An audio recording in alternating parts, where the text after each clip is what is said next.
Hello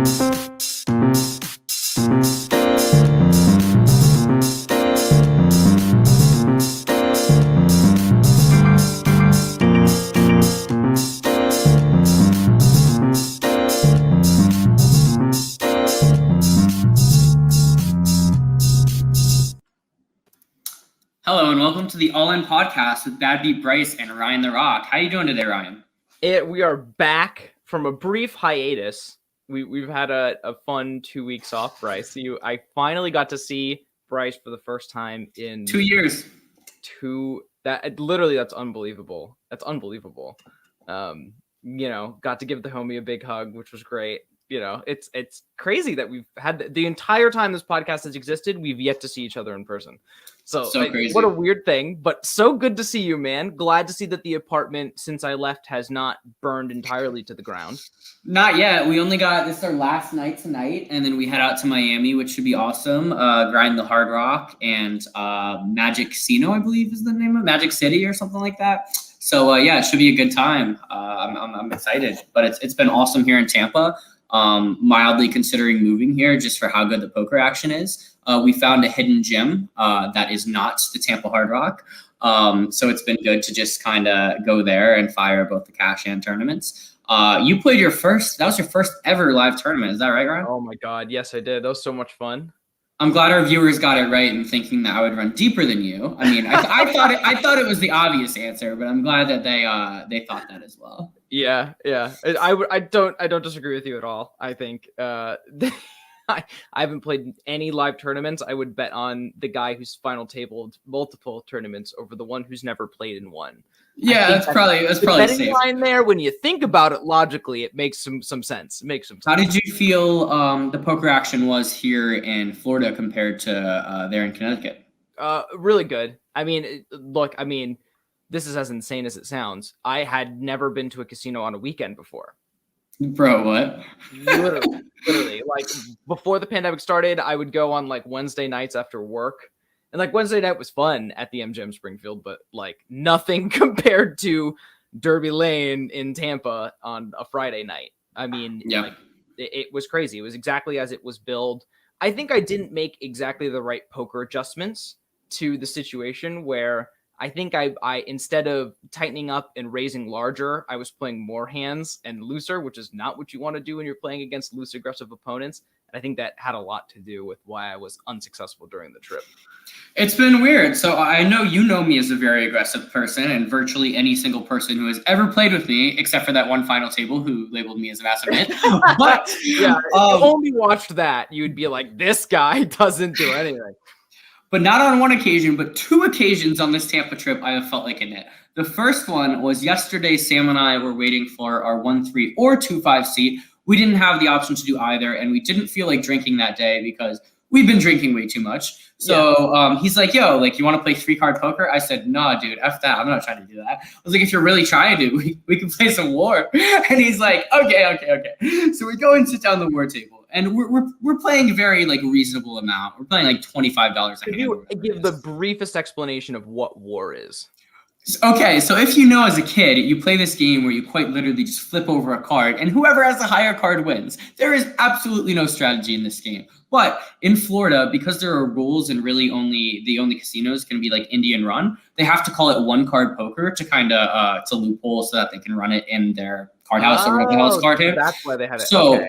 Yeah, so that's why it's called 1-card poker. So this guy comes down and starts betting like $1,000 a hand. I was like, who the hell is this guy? $1,000 a hand?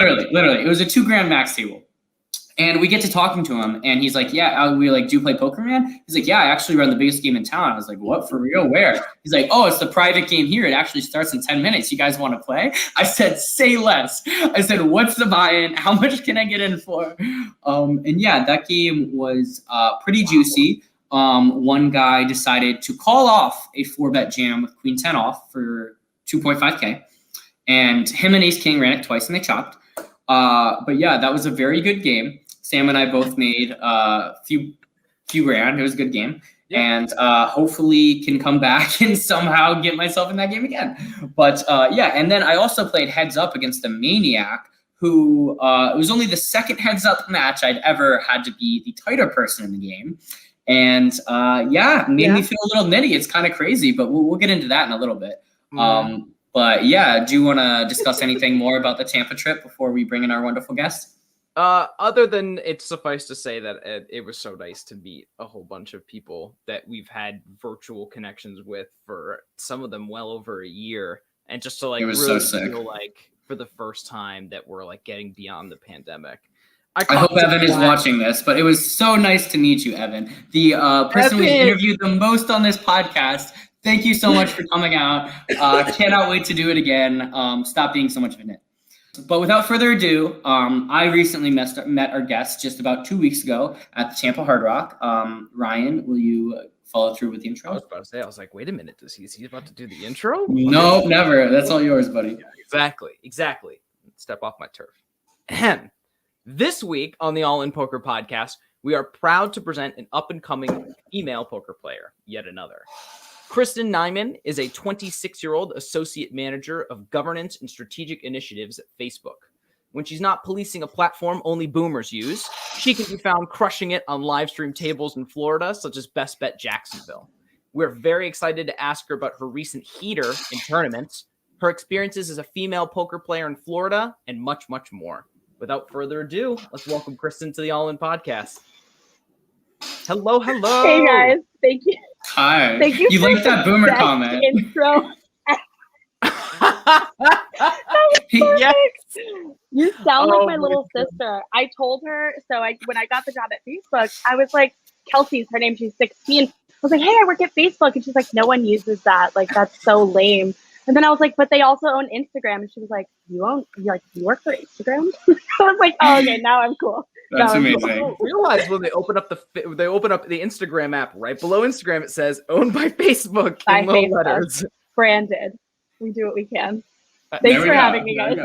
No problem. Excited to ask you some questions. How do you think being a woman in poker, and specifically at the games that we've seen in Florida, has affected your table image and your experience? And are there places that are especially good or bad for female players? Yeah, that's an interesting one. I think it's definitely a very different experience, I would imagine, than being a guy at a poker table. One of the things I like to think about often is you have to be the kind of player, like in general, to make money in poker, you have to be the kind of player that people don't mind losing to, especially at cash. Like if people are having a good time with you at a table and they don't mind losing to you, it just makes for a better environment and it's overall more profitable. Being a woman is very helpful in that way, for like some reasons that are great and some reasons that are not great. Yeah. but that's one thing it is helpful to try to leverage being a woman in that way. One way that it's frustrating is people tend to underestimate your abilities. And so they'll call you down particularly light. They'll take really strange lines against you. Because most women are labeled as like passive nits. So I'm lag. So it's the opposite for me. So it's really interesting. I get into a lot of bloated pots because of it. It's not ideal. That's the way it can get really frustrating. And then people will also sometimes accidentally take super strong lines against me in scenarios where it just makes no sense. And I just have to end up folding the better hand a lot. Yep, king 10 is exactly the hand I'm thinking of. Yeah. And so yeah, like I think it has its pros and cons. And places that are particularly good or bad for women to play. I think like the higher the stakes go, the less people care about you being a woman and the more people care about how you play. So there's definitely some respect at higher stakes. At lower stakes, there's definitely a lack of that. So like 2-5 and below, there's definitely a lack of that. So just like be prepared to adjust for it. But I think overall people respect good play. So if you're willing to show up and play well, then you'll get the respect for it. Yeah, absolutely. Good answer. Our next question is, who are some of your inspirations that helped you get into the game, and have they changed from the beginning to now? And also, how long have you been involved in poker and the poker community? Oh, I've been involved. Gosh, I can't remember. It's been 9-10 months now. 10 months? I'm brand new. Yep, I am brand new. Yeah. What? I've been playing like when I could sit on my dad's knee when I was a kid. So I've known which hand beats which for years. It's a good start. Ryan just learned that. I did just learn that. Yeah. I Turns out believe that. odds not the best hand. Whatever. That's No, okay. can you believe it? Yeah, Pretty strong though. We should talk about how to bet that later. Yeah. So not long at all. And then some of my poker inspirations. I love Bryn Kinney. She's one of my favorites. Tom Dwan. Any like ultimate sicko players. It's like pretty much who I'm into. I definitely have like a heart for the lags out there for sure. So you recently moved to Tampa not that long ago. What inspired this decision? Two things. So very practically, when I accepted the position at Facebook, I moved to California. I was in DC for 3 years. I moved to California, and then COVID shut everything down, and my whole family is in Florida. And so I moved back to Florida when COVID hit, and I've been sort of looking for a place to settle. I was in Jax for a while. I know, Ryan, you mentioned that I frequent Best Bet. That's still true on the weekends. And I found Tampa to be like a really central area between Hard Rock, Hollywood, Derby Lane, which is absolutely a hidden gem. Bryce, you're like totally right about that. And Jacksonville and OC in Orlando. So it's pretty central. And I don't mind making the drive to either. So I'll sort of follow wherever the action is, wherever the tournaments are. Absolutely. That kind of brings us into my question. Sorry for stealing the interview, Ryan.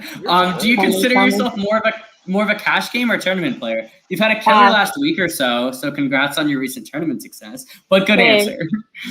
Totally when cash. We want the pain, yeah. Yes, when we want the max pain, we fire multiple tournaments. But I'm totally a cash player. I'm just starting, as much as I've just started to play poker in general, I'm just starting to play tournaments.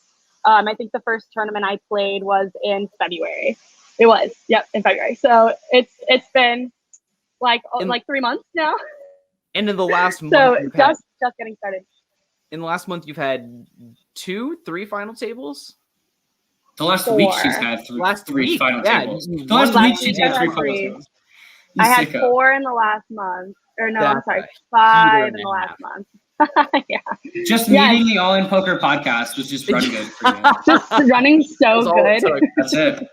So I guess my follow-up to that is what do you attribute to your success in literally over the course of the last month? Has it been mostly donk luck, or are there any tips or tricks that have been particularly useful for you that have come up time and time again? For tournaments or for cash? For the tournaments, yeah, for the runs. For tournaments, okay, cool. Put out there for a second. Okay, so for tournaments, wow. Okay, so I have really great coaches. I definitely can't take full credit here. People who are far sicker than I. And I think like you can study everything there is out there to study, but when it comes to lower stakes buy-in tournaments, a lot of the time, like you do need to throw that rule book out of the window. I think this is true for 1-2 and 1-3 in cash also, because people don't do what they're supposed to do a lot. They trap in circumstances where it's like not comfortable for them to trap. They lead and like typically, like a good example is like when someone leads on a board, it's usually like pretty weak. Like they're leading her pretty well. In lower stake buy-in, if someone leads a board, they're just telling you I have it. Or when someone jams, like they're just not doing it with blockers enough. For even though like GTO is like, I'm always calling her, I'm always rejamming her, I'm always whatever. It's just not the case at lower buy-in tournaments. Like sometimes you just have to kind of listen to the story that they're telling you. You got to use it for sure. Like what you know about a player, I think it goes like the furthest. And knowing when to follow rule book or like GTO or whatever guidelines you're using, and when to throw it out the window and say this player is jamming on the ace high board and I'm looking down at 2 kings and they just had it. Yeah. I 1000% agree with all of that, and that literally directly puts us into our next question, which is based on some hand histories I've read from you. You seem like a pretty exploitative person and poker player. How and when do you decide to deviate from GTO poker? Is it just having put in the hours with them? Are you looking at the player archetype? You're seeing it's a 65-year-old old man. Like, when do you decide to deviate from these GTO strategies? I almost never get really spicy against a player unless I have like a decent read on them. And I pay attention to everything there is to pay attention to: bet sizing, how much they're sitting with, how they react to a board, like everything you can think of. I really try to take all those inputs and think about like the best decisions to make.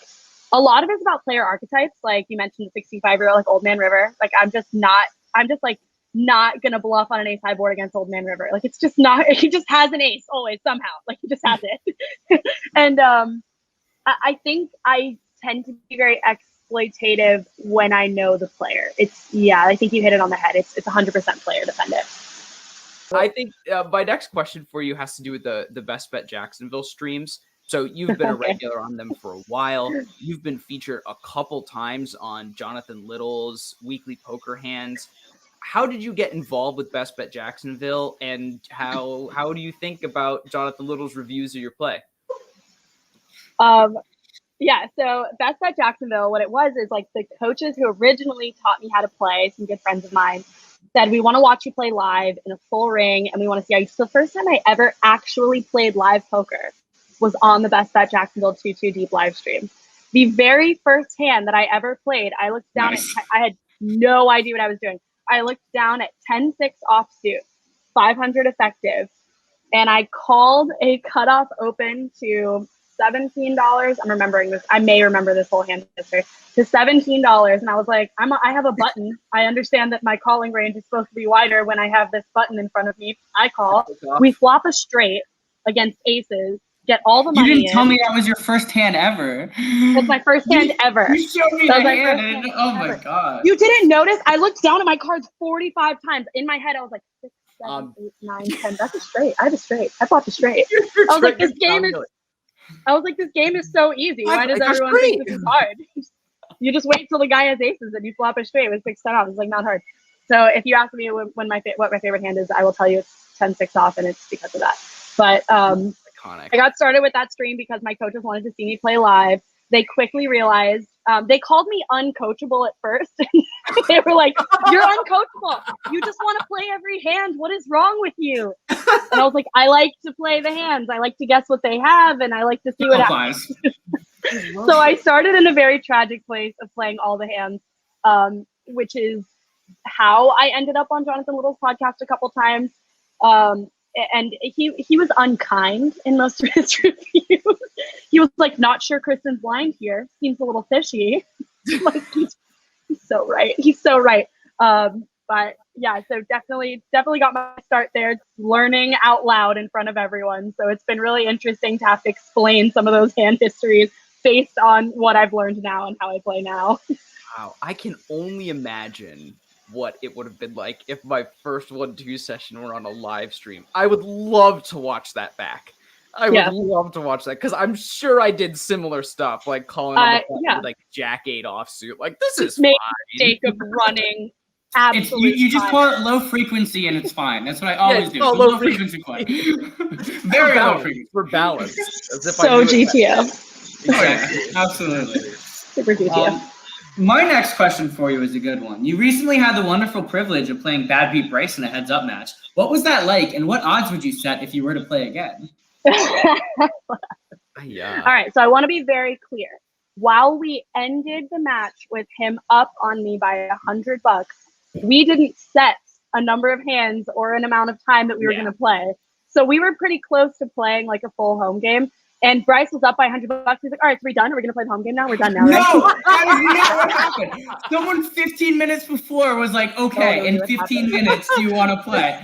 I'll play you anywhere, anytime. You name the stakes and I was dealing the cards. Bryce is telling the truth, but that's I appreciate my version. I like my version of history better. The experience was great. I definitely enjoyed playing against someone just as lag as I am. So that was fascinating. You said it right at the beginning. You said one of us is going to have to tighten up. I'm really glad it was you, except for when you nit rolled me with a flush. That was nit rolled me with a runner flush. And he nit rolled me. You had all the higher flushes and you knew it. I was like, honestly, can't have it here. Honestly, Bryce, if we're playing heads up, like just know that if flush over flush, runner, heads up, like just take my money. Just take it. It's yours. Okay, fair enough. Good to know. I got the absolute honor of dealing this match. The two of you can't really give that level of context. So for those who are watching, it was not quiet at the table for more than 10 seconds for an hour and a half. For an hour and a half of just constant back and forth and back and forth and back and forth. And, oh, you should call this and you should be doing that. And there were like 25 pots in a row that were 3-bet pots pre-flop, where they were just casually talking to each other and throwing the chips into the middle for the 3-bets. 9-4 off out of position was a clear 3-bet every time. I think I 4-bet 9-3 one time too. She 4-bet 7 deuce against my 3-bet with 7 deuce. That was the best hand. I know that was the best hand ever. Was when we both had 7 deuce. That was amazing. I let it go. I should have 5-bet jammed. I should have 5-bet. I don't know why you didn't. I would have. It was fantastic. I will say that playing you heads up.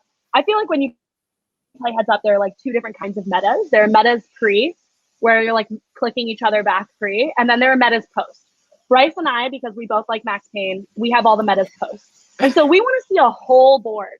And then we want to have the hero with Queen High. Then we want to do it. Max Payne. Thank you so much for coming on our podcast today. We loved asking you questions. I believe you were the 5th female guest we've ever had. But let's go. Cannot wait to play you again heads up sometimes. And thank you for going over the hand history with us. And good luck in your satellite. Thanks, guys. Appreciate it. Yeah. Bye, Kristen. Have a good one.